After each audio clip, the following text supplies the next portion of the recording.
The world watched with bated breath. Millions of eyes were glued to screens, both large and small, as the anticipation built to a fever pitch. The air was thick with expectation, and the atmosphere in St. Peter's Square was electric.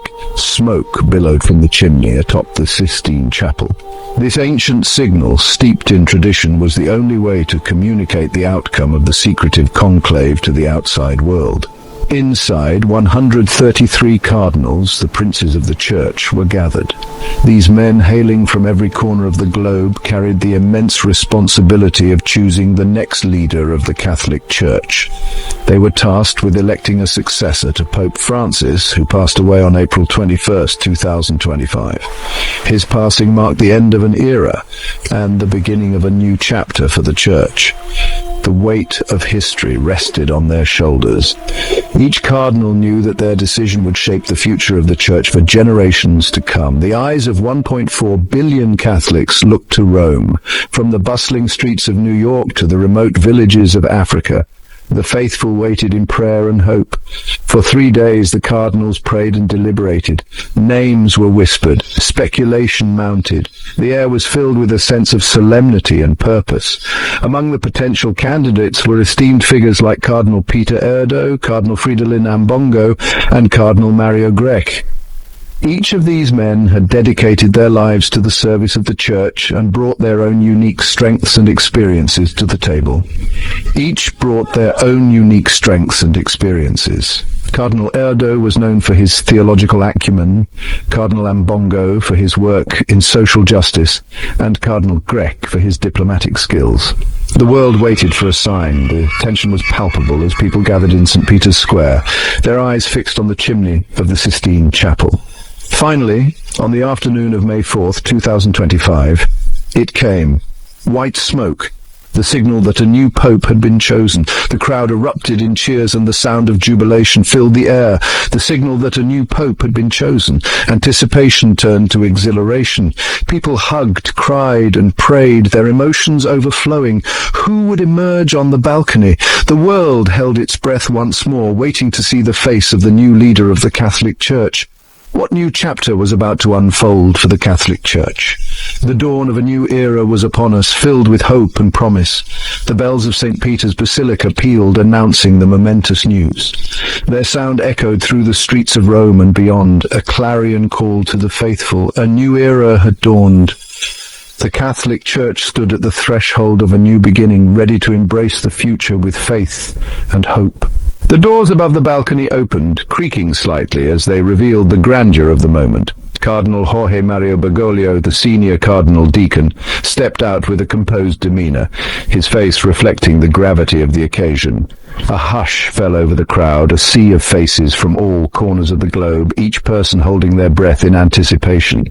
With a solemn voice, he uttered the words that would echo through history, words that would be remembered for generations to come. Annuntio vobis gaudium magnum habemus papam. The crowd erupted in a mix of cheers and tears, emotions running high. I announce to you a great joy. We have a pope. The declaration resonated through the square, a moment of unity and celebration. Cardinal Bergoglio then revealed the identity of the 267th successor to St. Peter, a name that would soon be on everyone's lips, a name unfamiliar to many, yet destined to be etched in the annals of the Church. Cardinal Luis Antonio Tagle, the Archbishop of Manila. Cardinal Luis Antonio Tagle, known for his humility and deep connection with his faithful, had now ascended to the highest office in the Catholic Church. He had taken the name Pope Louis III, a name that would symbolize a new chapter in the Church's history. The significance of this moment was profound, a turning point that would be remembered for its historical and cultural impact. For the first time in the Church's 2,000-year history, the papacy had been bestowed upon an Asian, a Filipino. This was a monumental shift, reflecting the changing demographics of the global Catholic community. This was a testament to the Church's universality, its ever-expanding embrace. It was a moment that underscored the inclusivity and diversity of the Catholic faith. It was a recognition of the vibrancy and growth of Catholicism in Asia, a continent where the faith was flourishing. The Church was acknowledging the dynamic and thriving communities that had long been its backbone in the region. It was a moment of immense pride for the Philippines, a nation with a deep-rooted Catholic heritage. The elevation of one of their own to the papacy was a source of national pride and joy, a beacon of hope for the future. As the name Luis echoed across St. Peter's Square, a wave of astonishment and joy swept through the crowd. Cheers erupted, tears flowed, and a chorus of Viva il Papa filled the air. Flags from around the world waved with fervor. The faithful had a new shepherd, a new beacon of hope. But who was this man, this new leader of the Catholic world?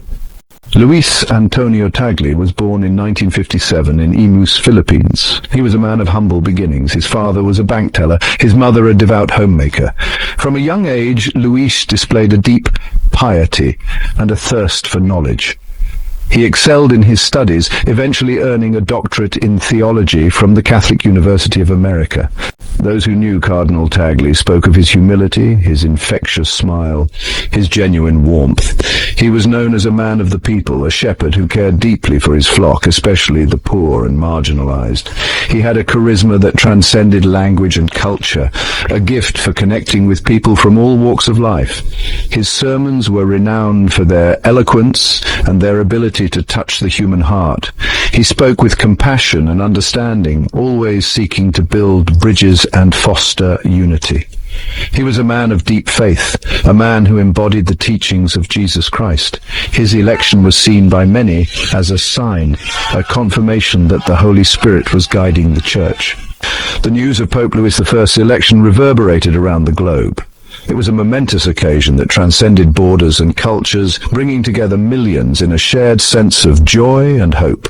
The announcement was met with an outpouring of emotion as people from all walks of life celebrated this historic event. From the bustling streets of Manila to the hallowed halls of the Vatican, a sense of joy and anticipation filled the air. In cities and towns across the world, people gathered in public squares, churches and homes, united in their excitement for the new papacy. The election of Pope Louis I was not just a religious event, it was a global phenomenon that touched the hearts of millions. The Catholic world was united in celebration.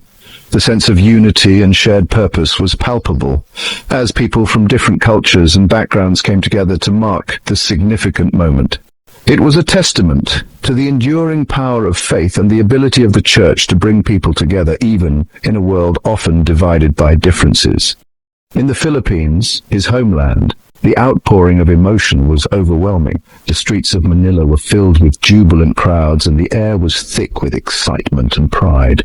For many Filipinos, the election of Pope Louis I was a dream come true, a moment of immense national pride and joy. Church bells rang out across the archipelago, and special masses were held. The sound of bells echoed through the cities and countryside, a joyful noise that signaled the beginning of a new era for the Catholic Church. In churches large and small, people gathered to pray and give thanks, their hearts filled with hope and anticipation for the future. People danced in the streets, their faces beaming with pride. The celebrations were spontaneous and heartfelt, a true reflection of the joy and excitement that the election of Pope Louis I had brought to the people of the Philippines. It was a time of unity and celebration, a moment that would be remembered for generations to come. This was a moment they had never dared to dream of, a Filipino pope. The election of Pope Louis I was a historic milestone, not just for the Philippines, but for the entire Catholic world. It was a moment of immense pride and joy, a testament to the strength and resilience of the Filipino people and their deep faith. It was a testament to the country's deep faith and its enduring contribution to the Catholic Church. The Philippines has long been a stronghold of Catholicism, and the election of Pope Louis I was a recognition of the country's significant role in the global Church. It was a moment of validation and pride for the Filipino people, a recognition of their unwavering faith and dedication. But the celebrations were not confined to the Philippines. Across the globe, people of all cultures and backgrounds joined in the festivities. The election of Pope Louis I was a moment of global significance, a reminder of the universal nature of the Catholic Church and its ability to bring people together in times of joy and celebration. From Brazil to Ireland, from Nigeria to the United States, Catholics rejoiced. The sense of unity and shared purpose was evident in the celebrations that took place around the world. It was a moment of collective joy and hope, a time when people came together to celebrate their shared faith and the promise of a new beginning under the leadership of Pope Louis I. They saw in Pope Louis I a leader who could unite them, who could guide them through the challenges of the 21st century. His election was a beacon of hope, a sign that the Church was ready to embrace the future with confidence and faith. The global embrace of his papacy was a testament to the enduring power of the Catholic Church and its ability to inspire and unite people across the world. A journey of faith and service.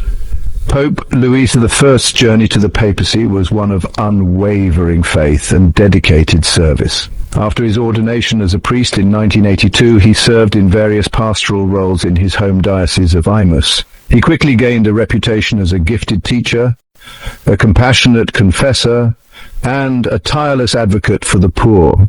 His leadership qualities were evident from the start. In 1998, at the young age of 41, he was appointed Bishop of Imus. He brought to this role his characteristic energy, humility, and commitment to social justice.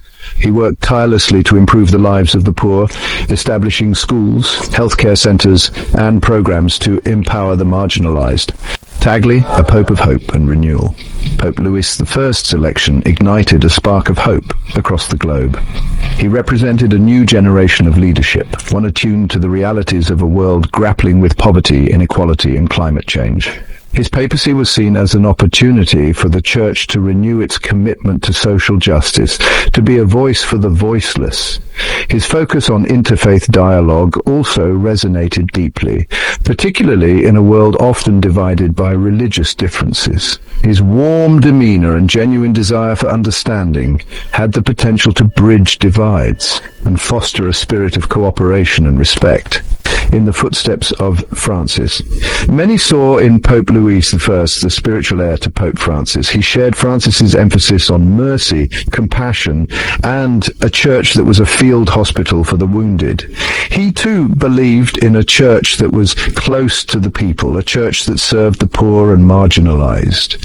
His papacy was seen as a continuation of the reforms initiated by Pope Francis, a deepening of the Church's commitment to dialogue, inclusivity, and a more just world. His ability to connect with young people, his embrace of technology as a tool for evangelization, and his unwavering belief in the power of love to transform the world positioned him as a leader for our times. A new dawn, a new era.